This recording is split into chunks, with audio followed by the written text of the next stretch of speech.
물론 여러분 입장에서는 이게 약간 약하는 소리 같고 믿기지 않으실지 모르겠지만 이것까지 행동으로 옮겼을 때 전세가 역전되거나 상대방에게 연락이 올 확률이 7-80% 정도는 되었던 것 같아요. 네, 여러분 안녕하세요. 멘탈리완입니다. 오래간만입니다.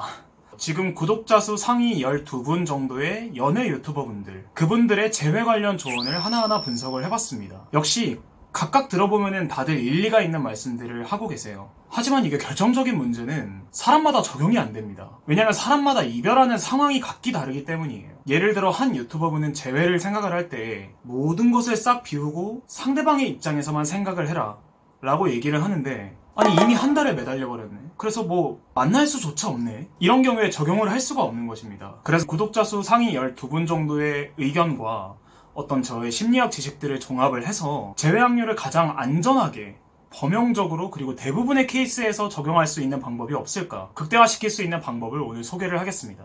뭐 좀 거창하지만은 재회의 정석이라고 불러볼게요. 물론 제가 오늘 소개할 방법도 모든 케이스를 해결할 수는 없을 겁니다. 그러나 한 7-80%의 케이스는 해결이 가능할 것이라고 저는 생각을 해요. 만약에 헤어진 지 3달이 넘어버리셨다거나 아니면 카톡 외에도 뭐 페이스북이나 모든 메신저가 다 차단을 당해서 연락조차 할 수 없으시다거나, 이런 케이스들은 그 케이스들에 맞는 각각의 특수한 방법들이 좀 필요한 경우가 있습니다. 그런 케이스들도 하나하나 제 채널에서 영상으로 다루고 있기는 한데, 포괄적으로라도 좀 알려달라는 영상이 제 DM으로 생각보다 너무 많이 와서 오늘 영상을 제작을 하였습니다. 아니 근데 솔직히 말해가지고 지금 구독자 한 400명 되는 유튜버가 대형 유튜버들 빨대 꽂는 거 아니냐고요. 맞습니다. 이별에는 3가지 이유가 있습니다. 첫 번째 마음의 문제, 두 번째 신뢰의 문제, 세 번째 상황의 문제입니다. 예를 들어서 엄청 사랑하는데 너무 싸워가지고 미래가 안 보이는 신뢰의 문제거나, 이 사람은 참 좋은데 뭔가 마음이 안 가는 마음의 문제거나 뭐 이런 식인 거죠. 그런데 아마 이 영상을 보시는 분들, 즉 재회를 생각을 하시는 분들은 1, 2, 3번 중 어떠한 이유로 헤어지셨던 간에 상대방한테 한 번은 매달리거나 잡고 오셨을 확률이 굉장히 큽니다. 그래서 재회의 정석 1단계는 우선 잃은 주도권을 높여야 한다입니다. 상대방한테 주도권을 잡는 문자를 보내야 합니다. 이 문자의 내용은 주로 어떤 것이 되어야 하냐면요, 아주 깔끔하게 상대에 대한 마음이 사라졌다라는 거, 그리고 다른 사람이 생길 수 있다라는 암시를 주는 것, 또는 상대방이 연애 과정이나 이별 과정에 있어서 객관적으로 누가 봐도 나에게 잘못한 게 있다면 그 부분을 강하게 비판하는 것이 되어야 합니다. 물론 이렇게만 들으면 조금 유치하죠. 계속 설명을 해보겠습니다. 끝까지 들어주세요. 자, 이 문자를 보낼 때는 포인트가 구구절절 길게 할 말을 모두 적어서 보내는 게 아니라 정말 간결하고 짧게 보내야 합니다. 그래서 한 문단당 2-3줄 정도로 짧게 적는 게 좋습니다. 그것 자체가 마음이 없어 보이는 효과를 줄 수 있기 때문이. 나는 만약에 반대로 입장을 바꿔서 이런 문자를 받아 너무 화가 나가지고 정이 다 떨어질 것 같은데? 맞습니다. 하지만 상대방은 화가 나서라도 여러분에 대해서 더 많이 생각을 하게 됩니다. 생각이 안 나는 것보다는 화가 나고 따지고 싶더라도 여러분에 대한 생각이 많아지는 게 재회 확률에 있어서는 유리하다는 얘기입니다. 그리고 카톡, 인스타의 질투 유발, 잘 사는 척 무조건 하셔야 됩니다. 물론 직접 남자랑 여자를 등장시키지는 마세요. 너무 강해서 상대방이 마음이 있어도 연락을 못 할 수가 있습니다. 역효과가 날 수 있어요. 이런 거 너무 유치하다고요. 맞습니다. 유치합니다.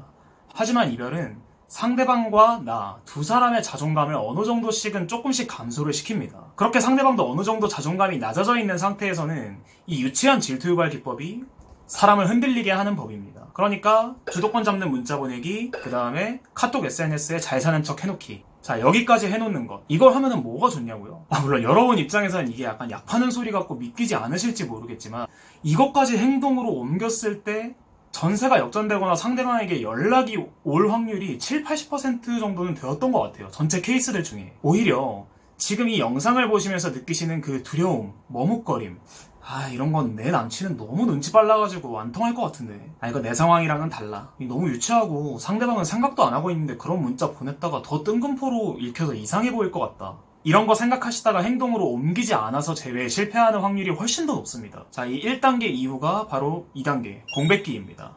이거는 여러 연애 유튜버분들의 의견을 종합하고, 그리고 제가 지금까지 봐왔던 데이터를 통계로 정해드릴게요. 물론 절대적인 기준은 아닙니다만 가장 안전한 기준입니다. 4개월 미만의 연애는 1개월, 4개월에서 2년까지의 연애는 2개월, 2년 이상의 연애는 3개월 이상의 공백을 두셔도 좋습니다. 여기서 공백이라는 건 이 안에 연락이 올 확률을 기대해볼 수 있다는 뜻이에요. 아니 근데 이렇게 오래 공백을 두면 상대방 기억 속에서 잊혀지지 않냐고요? 그거는 여러분이 마지막에 진심을 보이고 저자세를 보인 상태로 공백기를 가지면 그렇게 됩니다. 사람은 어떤 사람의 마지막 모습을 가장 뚜렷하게 기억하는 습성이 있습니다. 여러분이 마지막에 강하게 나가면 상대는 그 모습을 가장 특징적으로 여러분을 기억하게 됩니다. 그러니까 마치 자기가 찾는데 차인 느낌? 자, 그렇게 만약에 상대방의 기억 속에 자기를 찬 사람으로 나오면 너무 내가 나쁜 여자 또는 이제 나쁜 남자처럼 기억에 남아서 안 좋게 남지 않을까 걱정하시는 분들이 계실 텐데, 바로 그 마음이 풀리기 위한 기간이 공백기인 것도 있습니다. 사람은 다 미화를 하는 존재이기 때문입니다. 처음에 여러분이 1단계 주도권 잡기를 했을 때 상대방 입장에서는 여러분에 대한 마음이 커져도 자존심이 상하게 됩니다.